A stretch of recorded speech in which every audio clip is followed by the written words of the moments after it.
북적북적 독설. 안녕하세요. 아름다운 우리 문장, 매력 넘치는 우리 산문을 찾아 떠난 여행. 오늘의 주제는 우리 창작동화 100년 100편 읽기, 동화 읽는 삼촌. 밤 전차의 소녀 이원수. 밤이 깊어갑니다. 어둠 속에 거리가 조용해지고 길가 가게의 불빛만 더 밝아졌습니다. 전차 333호는 지금 종점을 향해 미끄러져 가고 있습니다. 이 차는 막차입니다. 이 차가 가고 나면 내일 새벽까지 전차라고는 없습니다. 차 안에는 몇 분 안 되는 늦은 손님들이 말없이 걸상에 앉아 있었습니다. 모두 하루 일에 고단한 듯 기운 없이 멍하니 앉았습니다. 어서 집에 가서 다리를 뻗고 쉬고 싶어하는 것 같습니다. 전차는 윙윙 바퀴 소리를 내며 환히 트인 밤길을 달리고 있습니다. 길가 가게들은 더러 문을 닫기도 했습니다. 그러나 어떤 가게는 푸르도록 흰 형광등 불빛이 이야기 나라처럼 어둠 속에 뚜렷이 빛나고 있습니다. 아름다운 오색 빛깔의 상품들이 지나가는 전차를 내다보고 있었습니다. 그러나 전차는 그런 것을 본체도 아니하고 종점을 향해 가며 어서 가서 자야겠다, 어서 가서 자야겠다 하고 똑같은 소리만 합니다.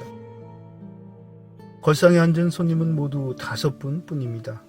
한 손님은 배 가방에 톱, 대패, 끌, 쇠자 등을 넣어 자리 옆에 놓고 있는 목수입니다. 흡수룩한 옷을 입은 목수는 앞자리에 앉은 9살가량 되어 보이는 어린 소녀를 바라보고 있었습니다. 소녀는 빨간 스웨터에 감색 바지를 입었습니다. 단발머리에 빨간 리본을 나비처럼 붙였습니다. 눈이 둥그렇고 코가 오똑한 소녀는 조그만 입을 꼭 다물고 창에 기대 앉았다가 어느새 졸음이 왔는지 가만히 눈을 감았습니다. 가슴에는 학교 배지도 이름표도 없는 것이 이상하지만 옷을 갈아입느라고 옮겨 달지 않았나 봅니다.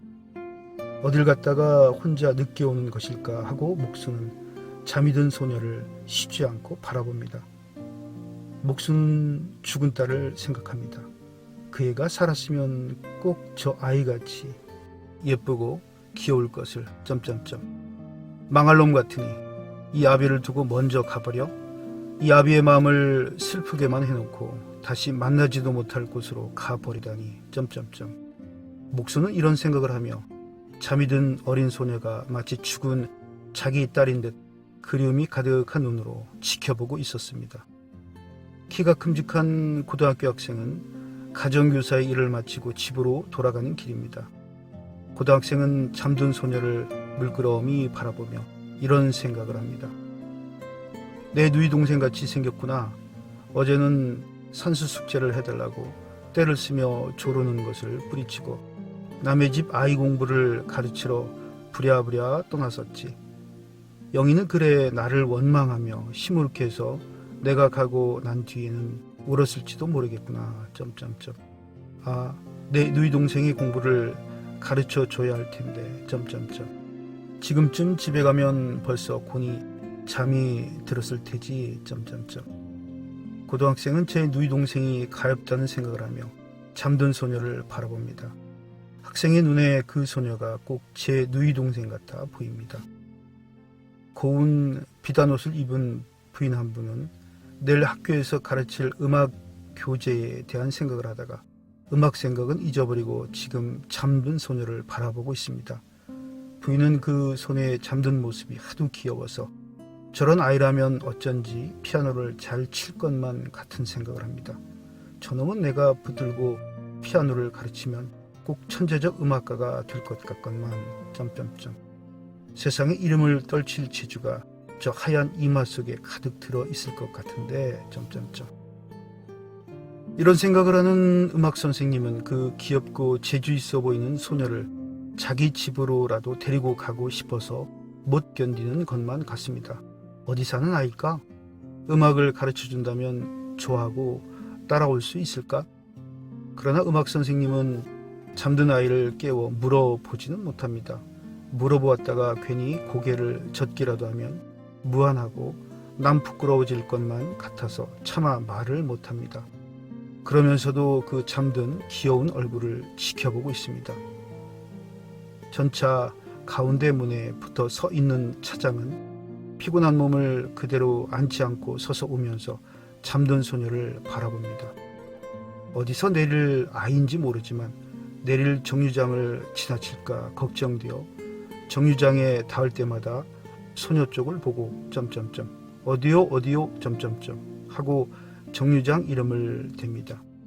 소녀는 그럴 때마다 차장에 일러주는 말이 고맙다는 듯 감았던 눈을 잠시 떴다 도로 감습니다. 차장은 나이 40이 넘은 분입니다. 여러 해 동안을 전차에서 일해온 차장은 하루 일을 마치고 이제 곧 집으로 돌아가는 길에 자기 어린 딸에게 무엇이나 선물을 사다 주고 싶은 생각을 합니다.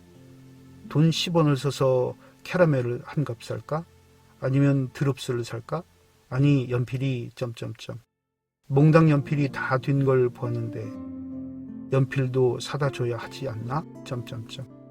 이런 생각을 하다가 지금 집에 가면 그 귀여운 딸이 이미 잠이 들었을 것을 깨닫습니다. 잠이 든 차장의 딸은 꼭 저기 걸상에 앉아 잠들어 있는 소녀와 같이 귀엽다고 생각합니다. 아비는 늘 늦게야 집에 돌아가면서 언제나 과자 한 봉지 사가지고 들어가지 못하는구나. 내 딸은 아비를 기다리다가 저 애처럼 잠이 들었으리라. 차장은 딸이 가엾은 생각을 합니다. 먹고 싶어 하는 것도 자주 사 먹이고 예쁜 옷도 사 입혔으면 아니 머리에 저런 빨간 리본도 달아주었으면. 차장의 눈에 잠든 소녀가 자기 딸 같은 생각이 듭니다. 차장은 고단하게 잠이 든 소녀를 안아주고 싶어집니다. 아버지는 너한테 과자도 안 사주었구나. 오늘은 과자를 사주마. 이런 소리가 목구멍까지 나오는 걸 간신히 참아 삼킵니다. 잠들어 있는 막차의 소녀가 지금 어머니의 꿈을 꾸고 있는 건 아무도 모릅니다. 어머니를 여인 소녀는 고운 얼굴에 슬픔이 서립니다. 소녀는 어머니 생각이 나서 슬퍼지면 외할머니 댁에 달려가는 것이 버릇처럼 되었습니다. 외할머니 곁으로 가면 어쩐지 어머니 곁에 온 것 같아지는 것이었습니다. 오늘도 학교에서 돌아오자 외할머니 댁에 가서 저녁을 먹고 지금 집으로 돌아가는 것입니다. 소녀는 맘씨가 곱습니다. 그 고운 맘씨가 소녀의 얼굴을 점점 예쁘게 만들어주는 것을 소녀는 물론 알지 못합니다. 어머니를 그리워할 때마다 소녀의 얼굴에는 슬픈 빛이 스쳐가고 그 슬픈 빛이 지나가고 나면 예쁜 동무와도 싸우지 않고 잘 놉니다. 동무와 정답게 놀 때마다 그의 얼굴에 귀염성이 붙어갑니다. 싸움하는 동무들의 얼굴은 날로 사나워 보이고 찡그린 얼굴이 뒤어 보기가 싫어져 가지만 맘씨가 착한 소녀는 날로 꽃같이 예뻐집니다. 그러니까 잠이 들어도 모두들 귀여워 바라보고 있는 것입니다. 목수의 눈에 눈물이 어렸습니다. 죽은 딸 아이가 찾아와서 아버지 앞에서 편안한 마음으로 자고 있다고 생각이 든 것입니다. 이거사 목수는 이제라도 목매인 소리를 할 것만 같습니다. 고등학생은 혼자 생각합니다. 동생의 공부를 못 가르쳐주고 남의 집에 가서 남의 아이 공부만 시키는 제 신세를 생각하니 슬픈 마음과 함께 커다란 결심이 솟아납니다. 오냐, 힘껏 공부하고 힘껏 일해서 내 누이 동생을 위해 주리라. 대학까지 내가 공부를 시켜주고야 말리라. 고등학생은 오빠를 원망하고 있을 누이 동생이 혼자 어려운 숙제를 풀다 그만 앞자리에 앉은 채 잠이 든 것 같은 생각을 합니다. 날 원망하지 마라, 응? 학생은 이런 소리가 목구멍까지 나오려는 걸 참고 있습니다. 차장이 정류장 이름을 대었습니다. 문을 열자 눈 감고 앉았던 소녀가 나비같이 가볍게 일어나 펄싹 차 밖으로 내렸습니다. 아가! 하고 차장이 불렀습니다. 아버지! 하고 소녀는 한마디 부르며 어둠 속으로 사라졌습니다. 차장은 그 소리가 자기를 부른 소리로 생각하고 어두운 바깥을 멍하니 내다봅니다. 아, 나는 보았습니다. 밤늦게 종 전차 안에 앉은 목수와 고등학생과 여자 음악 선생님, 그리고 문간에 서 있는 늙은 차장의 가슴에 머리에 빨간 나비 리본을 단 귀여운 소녀가 점점점. 아까 차 안에서 눈 감고 잠들어 있던 바로 그 소녀가 똑같이 한 사람씩 안겨 있는 것을. 빨간 리본의 소녀가 4사람이 되었습니다. 어느 사람에게 안긴 소녀도 똑같은 그 소녀입니다. 소녀는 모두 똑같은 얼굴로 똑같이 눈을 감고 귀여운 머리를 가슴에 기대고 있습니다. 나는 부러운 마음으로 내 눈을 더 밝게 하여 60와트의 광선으로 천장에서 4소녀와 3분 손님과 차장을 내려다보고 있었습니다. 내 마음이 한없이 즐거워지는 걸 느꼈습니다. 네, 또 이렇게 아름다운 우리 글, 우리 언어로 되어 있는, 우리 한글로 되어 있는 아름다운 문장, 매력적인 글을 만났습니다. 밤 전차의 소녀.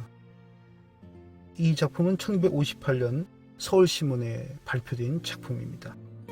이 글을 쓰신 아동문학가 이원수 선생님은 우리나라에서 아주 유명한 아동문학가 중에 한 분입니다. 1911년에 태어나서 1981년에 돌아가실 때까지 우리가 잘 아는 동요 고향의 봄을 비롯해서 수백 편의 동요, 동시, 동화를 썼습니다. 또한 한국 아동문학과 협회를 만들고 초대 회장을 지냈으며 우리나라 어린이 문학의 토대를 마련합니다. 1974년 대한민국 문화예술상을, 1980년 대한민국 문학상을 받았습니다. 대표적인 작품으로 숲속나라, 꼬마 오기, 잔디 숲속의 이쁜이, 엄마 없는 날 등이 있습니다. 아름다운 우리 글, 아름다운 우리 한글로 창작된 매력 넘치는 우리 산문을 찾아 떠나는 여행. 오늘의 주제는 우리 창작동화 100년 100편 읽기, 동화 읽는 삼촌. 오늘 아동문학가 이원수님의 작품으로 밤전차의 소녀를 소개했습니다.